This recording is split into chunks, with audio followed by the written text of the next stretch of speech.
Sungguh memalukan. Presiden Prabowo mengirim salah seorang tokoh paling korup di dunia, yaitu mantan Presiden Jokowi, sebagai wakil pemerintah Indonesia dalam upacara pemakaman pemimpin Katolik sedunia Paus Fransiskus di Vatikan. Kalau emang Presiden Prabowo nggak mau dinilai berada di bawah bayang-bayang pengaruhnya Jokowi, harusnya ya Jokowi dicuekin aja, jangan malah dikasih panggung terus. Dengan diutusnya Jokowi ke Vatikan oleh Presiden Prabowo, menurut gue itu justru semakin mempertegas kuatnya pengaruh Jokowi atas Presiden Prabowo. Ya kalau yang kita pahami, kalau misalnya Presiden berhalangan ya sudah jelas wapresnya yang mewakili gitu ya. Atau bahkan mungkin Duta Besar RI untuk Vatikan jauh lebih masuk akal gitu. Kan ya yang kita tahu Pak Jokowi kan adalah mantan presiden. Kalau boleh teman-teman politik kasih satu hal, dia harus yakinkan publik bahwa presiden itu ada satu orang. Itu lihat Pak Jokowi itu meresahkan. Gak bagus juga untuk beliau. Apalagi sesuatu yang tidak bisa diselesaikan negara, dia tampil untuk menyelesaikan. Ya, itu memang presiden dalam presiden. Makan gratis itu. Ya, hari ini kan sidang pertama gugatan ijazah palsu dari Pak Jokowi di Surakarta ya, yang dimana tidak dihadiri oleh Pak Jokowi. Nah, terus beredar tuh berita yang lagi rame juga, di mana Pak Prabowo mengutus Pak Jokowi untuk menghadiri pemakaman dari Paus Fransiskus di Vatikan. Nah ini heboh guys, kenapa? Kok bisa gitu kepikiran Pak Prabowo mengutus Pak Jokowi untuk ke sana gitu? Kenapa nggak mengutus wakil presidennya saja?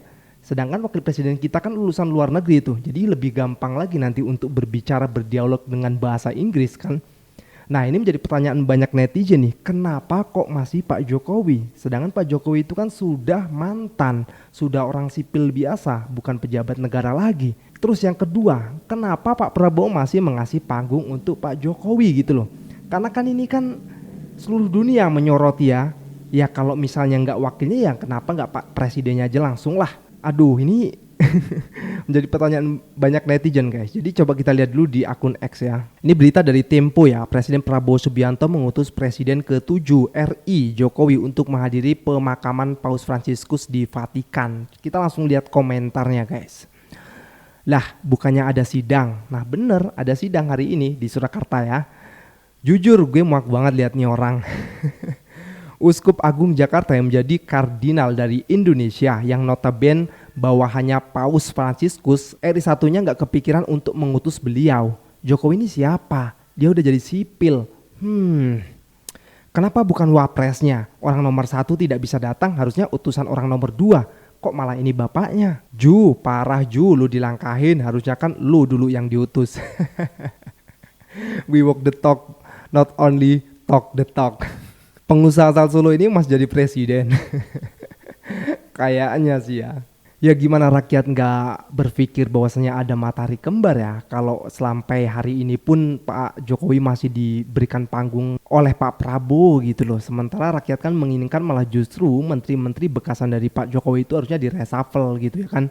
Nah kemarin itu dari Purnawirawan TNI juga kan bahkan malah menyuruh untuk mengganti wapres dan juga reshuffle menteri-menteri dari Pak Jokowi gitu loh. Malah sekarang dikasih panggung lagi. Soal ijazah palsu nanti kita bahas. Oke teman-teman semua, bagaimana komentar netizen? Ini dia videonya. Gue heran, kan kita punya wapres. Sayang kan kalau fungsinya cuman buat bagi-bagi susu gratis atau cuman buat bikin konten YouTube doang. Tapi kenapa yang diutus ke Vatikan sama Presiden Prabowo malah bapaknya? Kan semua juga tahu kalau Jokowi dari dulu paling males hadir di acara-acara luar negeri. Apalagi kalau harus ketemu sama pemimpin-pemimpin negara lain. Pasti ada aja alasannya buat ngeles. Terus kenapa nggak wapres aja yang dikirim? Kan wapres kita pernah tinggal di luar negeri. Atau kalau wapres lagi sibuk bikin konten, kenapa nggak Megawati Soekarno Putri aja yang diutus ke Vatikan? Kan belum lama kemarin, Megawati ketemu Paus Fransiskus di Vatikan. Atau kenapa nggak Menteri Agama Nazarudin Umar aja yang diutus ke Vatikan? Menurut gue, dia lebih memiliki kedekatan sama almarhum Paus Fransiskus, baik secara personal maupun secara jabatan. Emang nggak ada yang salah sih kalau Presiden mengutus Jokowi ke Vatikan.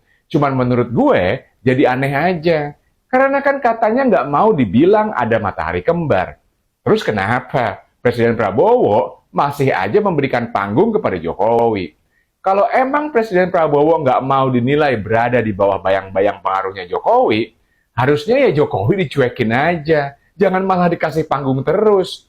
Dengan diutusnya Jokowi ke Vatikan oleh Presiden Prabowo, menurut gue itu justru semakin mempertegas kuatnya pengaruh Jokowi atas Presiden Prabowo. Menurut gue, itu semakin memperkuat pendapat masyarakat akan adanya matahari kembar. Kalau menurut kalian, gimana? Halo guys, sudah mendengar tentu berita soal wafatnya pemimpin umat Katolik sedunia, Paus Fransiskus. Nah, yang menarik adalah pernyataan Pak Prabowo yang mengirimkan Pak Jokowi ya sebagai wakil dari Presiden untuk menghadiri pemakaman Paus Fransiskus ini. Bingung juga ya kapasitasnya sebagai apa ya Pak Jokowi ini, karena kan dia tidak ada di struktur tata kelola kenegaraan kita. Ya kalau yang kita pahami, kalau misalnya Presiden berhalangan ya sudah jelas wapresnya yang mewakili gitu ya. Ya kalau misalnya tidak bisa juga mungkin Menteri Luar Negeri, Menteri Agama, atau bahkan mungkin Duta Besar RI untuk Vatikan jauh lebih masuk akal gitu. Kan ya yang kita tahu Pak Jokowi kan adalah mantan presiden. Nah kalau mantan presiden bisa menjadi perwakilan dari presiden kita, ya berarti Megawati, SBY ya bisa juga gitu ya. Nah yang menarik lagi adalah ini nih, Pak Jokowi dan beberapa orang lagi kan akan berangkat besok ya. Nah kebetulan besok ini bertepatan dengan ini. Kok bisa begitu ya? Ya tapi kayaknya sih ini cuma kebetulan aja. Salam. Sungguh memalukan. Presiden Prabowo mengirim salah seorang tokoh paling korup di dunia, yaitu mantan Presiden Jokowi, sebagai wakil pemerintah Indonesia dalam upacara pemakaman pemimpin Katolik sedunia Paus Fransiskus di Vatikan. Bisa dipastikan bahwa upacara ini memperoleh perhatian besar dari umat Katolik di seluruh dunia. Apa yang melatar belakangi tindakan Prabowo ini? Menganggap pemakaman Paus Fransiskus sebagai sebuah upacara biasa saja? Menaikkan pamor Jokowi ke panggung dunia? Atau ada alasan yang lain? Bisa juga untuk menunjukkan bahwa hubungannya dengan Jokowi masih tetap kompak. Dan Prabowo telah siap menjalankan perintah untuk membuka jalan bagi Gibran Rakabuming menjadi presiden pada tahun 2029. Hal ini tentu saja ditandai oleh para investor, sehingga mereka makin malas untuk berkiprah di Indonesia. Oke, kita jumpa lagi dalam episode berikutnya. Apa benar saat ini ada dua matahari kembar? Jawabannya tentu sangat tidak. Isu matahari kembar ini muncul setelah beberapa anggota kabinet Prabowo menemui Jokowi di Solo saat Prabowo kunjungan kenegaraan ke Timur Tengah. Beberapa menteri Prabowo menemui Jokowi setelah Prabowo bertemu Megawati di Teguh Umar. Sangat tidak mungkin terjadi matahari kembar di pemerintahan Prabowo. Karena Prabowo sebagai presiden sangat kuat. Prabowo adalah presiden yang saat bersamaan menjadi ketua umum partai. Dan perlu diingat, Prabowo juga adalah seorang pengusaha. Jadi, dari segi kekuatan ekonomi dan kekuatan sosial, Prabowo ini sangat kuat. Apalagi kalau matahari kembarnya adalah sosok Jokowi. Jokowi saja ketika menjadi presiden itu sering didikte keputusannya oleh Megawati. Apa mungkin saat tidak menjadi presiden Jokowi tetap memiliki power yang kuat, padahal saat menjadi presiden saja powernya tidak sekuat itu. Tapi menurut gue yang terjadi adalah bukan matahari kembar, tapi ada beberapa anggota kabinet Prabowo yang bosnya itu sebenarnya Jokowi, bukan Prabowo. Ini terlihat dari ada beberapa anggota kabinet yang secara terang-terangan mengaku kalau Jokowi itu adalah bosnya. Jadi tidak ada matahari kembar, tapi ada beberapa anggota kabinet yang the real bosnya adalah Jokowi. Oleh karena itu, Prabowo perlu mengambil tindakan tegas. Mungkin bisa mereshuffle anggota kabinet yang tidak loyal terhadapnya untuk menghindari kemungkinan buruk seperti terjadinya hal-hal yang tidak diinginkan. Jadi saat ini yang nge-ruling country itu adalah Kertanegara, bukan Kutai Utara. Tapi kalau menurut lo? Salam logika. Yang gua suka dari Pak Jokowi ketika beliau masih menjadi presiden, Pak Jokowi itu tidak pernah membuang-buang energi hanya untuk berpidato seolah-olah menggelegar dan menggebu-gebu tetapi isinya kosong. Pak Jokowi pun tidak pernah membalas bahkan menyindir para politikus dan pengamat yang mengkritik beliau. Sekalipun Pak Jokowi dikatakan oleh Rocky Gerung bayi jengen TOLOL, Pak Jokowi tidak pernah balik membahas itu. Di kabinetnya pun ketika ada menteri yang tidak sejalan dengan visi misinya Pak Jokowi, tanpa harus berpidato dulu, tanpa harus menakuti para menteri tersebut, Pak Jokowi langsung melakukan reshuffle atau mengganti para menteri tersebut. Bandingkan dengan Pak Prabowo sekarang. Di 100 hari pertama pemerintahannya, Pak Prabowo sudah berkali-kali berpidato secara menggebu-gebu dan menggelegar. Bahkan Pak Prabowo masih sempat-sempatnya menyindir para pengamat dan politikus yang mengkritik pemerintahannya. Seperti dalam pidatonya kemarin, Pak Prabowo membahas orang yang bilang bayi jengen TOLOL kepada dia. Di kabinetnya pun, para menteri Pak Prabowo seolah jalan sendiri-sendiri tanpa kontrol dari Pak Prabowo. Lalu, apa yang dilakukan Pak Prabowo kepada para menteri tersebut? Gua yakin kalau Menteri KKP sekarang terjadi di zamannya Pak Jokowi, mungkin sudah di-reshuffle sama Pak Jokowi. Karena Menteri KKP tersebut tidak mengikuti suruhan Presiden untuk meruntuhkan pagar laut. Begitupun Menteri Bahlil, pasti sudah di-reshuffle kalau presidennya Pak Jokowi. Jadi secara leadership dan pengendalian emosi, Pak Jokowi memang the best. Tapi kita beda ini kan. Kalau saya kan memang setuju bahwa mungkin ini adalah bagian daripada strategi Pak Prabowo mengakomodir semua dulu 129 orang yang boleh dibilang kebanyakan 75% itu orangnya Jokowi. Kalau itu dibiarin, mereka itu di backup cukong-cukong. Ya bisa kudeta. Problematikanya bagi Pak Prabowo, beliau mau menghemat sesuatu anggaran, ya, tapi buat kabinet yang bongsor. Jadi ini kontradiktif. Nah, beliau tidak boleh terlihat kontradiktif dengan berbagai pernyataannya. Nah, itu yang mau diselamatkan. Problematikanya, lingkaran presiden itu harus kuat, Pak. Tapi lihat aja nanti setelah kalau evaluasi, pintunya 4 pusing kita, Pak. lihat nanti setelah evaluasi, setelah Pak Prabowo buang orang-orang yang tidak mengikuti dia untuk meyakinkan publik, Pak. Kalau saya bisa kasih masukan ke Pak Prabowo, sayangnya kan pintu dia tertutup tuh, karena kan beliau nggak megang handphone, semua lewat Teddy. Nah, kalau boleh teman-teman politik kasih satu hal, dia harus yakinkan publik bahwa presiden itu ada satu orang. Itu geliat Pak Jokowi itu merisahkan, Pak. Gak bagus juga untuk beliau, apalagi sesuatu yang tidak bisa diselesaikan negara, dia tampil untuk menyelesaikan. Ya, itu memang presiden dalam presiden. Makan gratis itu. Iya tuh, itu memaksakan betul. Itu kan menterinya dia Iya. sengaja untuk menutupi pagar laut itu. Kontroversial gitu. Ada-ada aja gebrakan pemerintah. Ampun.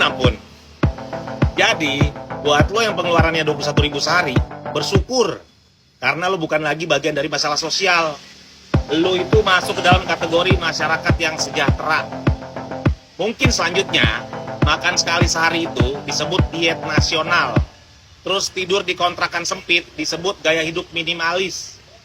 Dan kalau pengangguran itu bakal disebut sedang mencari jati diri. Bener-bener dah biadab. Kita tidak akan pernah menyerah.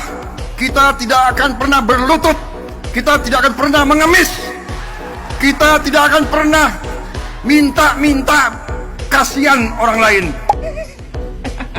Serius Pak Prabowo ngomong kayak gini? Pak Prabowo ngomong kayak gini setelah Indonesia terbukti beberapa kali merayu Amerika Serikat alias Donald Trump agar mereka mau menurunkan sanksi tarif impor menjadi lebih rendah. Indonesia terbukti merayu dengan cara Indonesia menjanjikan Amerika Serikat akan mengimpor beberapa sektor komoditi Amerika Serikat, mulai dari gas, BBM, kapas, kedelai, bahkan jet tempur dari Amerika Serikat, agar Amerika Serikat mau menurunkan tarif impornya menjadi lebih rendah. Dan setelah Indonesia mengirimkan beberapa orang untuk melobi Amerika Serikat dan menjanjikan akan mengimpor beberapa sektor komoditi yang bernilai ratusan triliun, ternyata Donald Trump bukan menurunkan tarif impor, tapi malah menaikkan tarif impor menjadi 47%.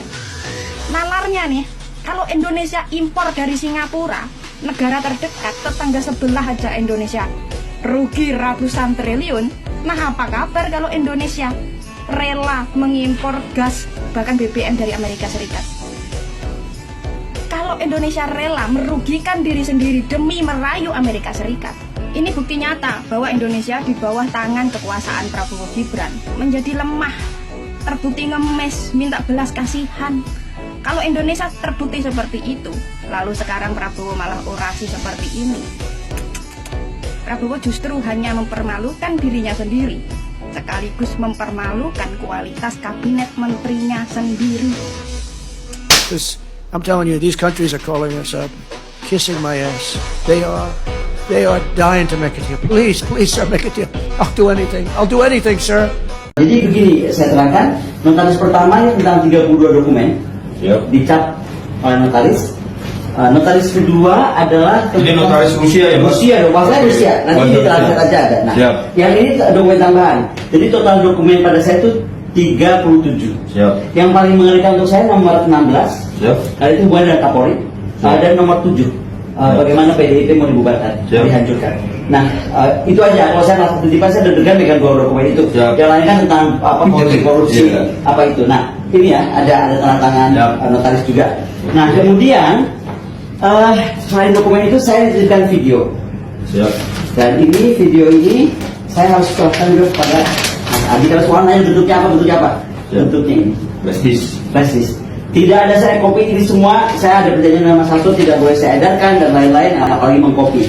Nah, kalau ditanya kenapa saya serahkan sekarang ke Pak Adi, Pak Adi saya sejak Mas Hasto di dalam saya nggak bisa kontak.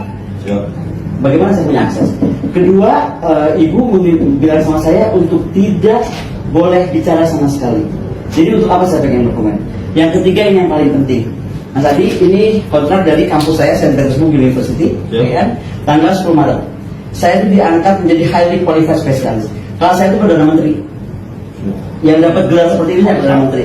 Nah, ini ditandatangani oleh saya, ya, dan kontrak saya di Rusia sampai 26 Februari 2028. Ini kampus apa Mbak namanya Pak? St. Petersburg State University.